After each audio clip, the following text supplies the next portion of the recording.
मतलब जहां पैसे का खेल है, जहां कंपनियां पैसे दे रही हैं, तो आपके जान की कीमत कौड़ी की है। यही है कहानी। और जब डिटेल आती है अब ये सामने, हालांकि देखिए मैं ईमानदारी से अगर बताऊं तो जैसे अभी एयर इंडिया ने, मैं बड़ा आप उसको कह सकते हैं कि मैं बहुत मुझे अच्छा लगता है, अभी एयर इंडिया का थीम सॉन्ग बनाया है महादेवन ने। और दूसरे फ्लाइट में आप जाएं और एयर इंडिया के फ्लाइट में जाएं, तो आप बहुत सूदिंग, बहुत अच्छा प्रतीत होता है।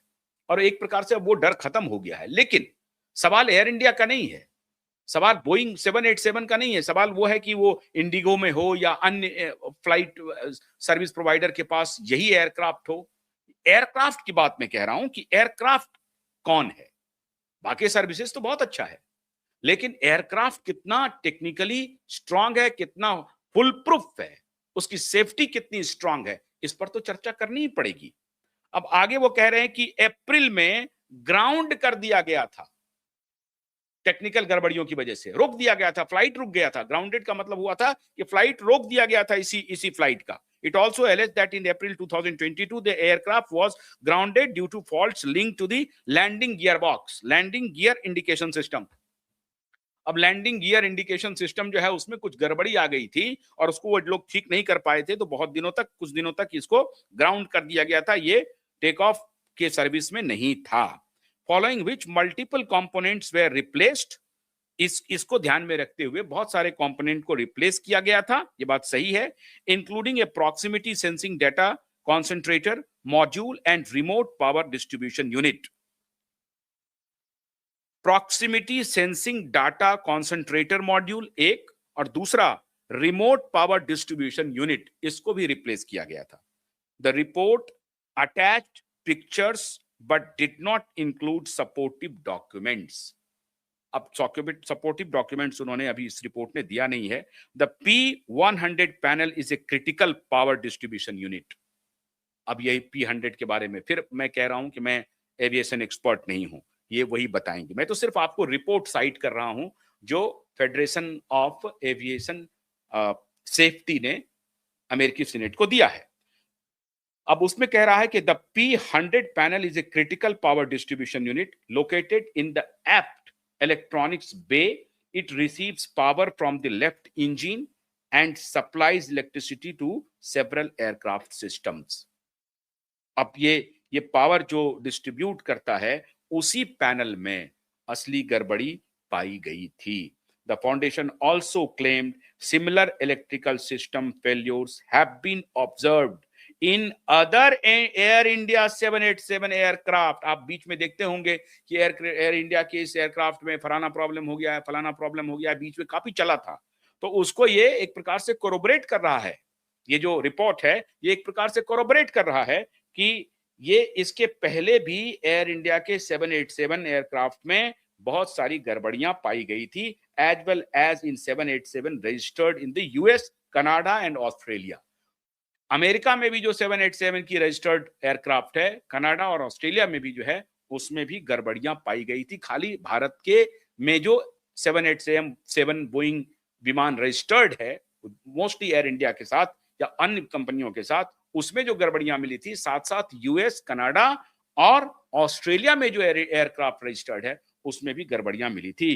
In its assessment, FAA said passengers and crew fly on 787 aircraft without being aware of what it termed ongoing public safety issues. It alleged that Boeing, Air India, and Indian government officials were withholding safety information and called for criminal investigations by US authorities.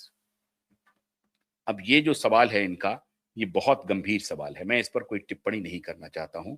इन्होंने भारत सरकार के ऊपर भी सवाल खड़ा किया है कि वो बहुत सारे सेफ्टी इश्यूज को वो विथेल्ड कर रही है, रोक करके रखी हुई है, और ये एक क्रिमिनल इन्वेस्टिगेशन की डिमांड कर रहा है। इसमें कोई शक नहीं है, इतने लोगों की जान गई, और इसके लिए अगर इन्वेस्टिगेशन थॉरो नहीं हुआ कि what was the actual reason, we have all the right to know what was the actual reason of the crash. Therefore, a thorough criminal or non-criminal investigation is needed. Therefore, QY also demands a thorough investigation. We should have their reality on our table. It also urged the US National Transportation Safety Board, NTSB, to disclose relevant information with the AAIB, जो भारत का है, उनके साथ investigation team, and called on the US Federal Aviation Administration, FAA, to investigate all reported 787 system failures and conduct inspections across the fleet.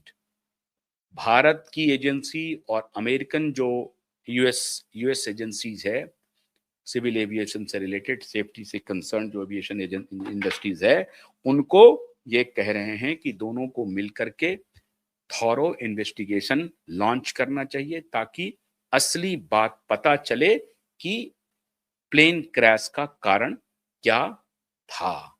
लेकिन प्रथम दृष्टया जो federation of aviation safety ने रिपोर्ट पेश किया है, उसके हिसाब से लग रहा है कि जो एयरक्राफ्ट क्रैश किया वो पहले दिन से शंका के घेरे में था। मल्टीपल उसमें फ्लॉज थे, मल्टीपल टेक्निकल गड़बड़ियां थी, और इसको इन लोगों ने देखा भी था, उसको ठीक भी किया था। जरूरत ये थी, हो सकता है कि करोड़ों का फ्लाइट था, उसको पूरे को लौटा देते और नया फ्लाइट ही लाते।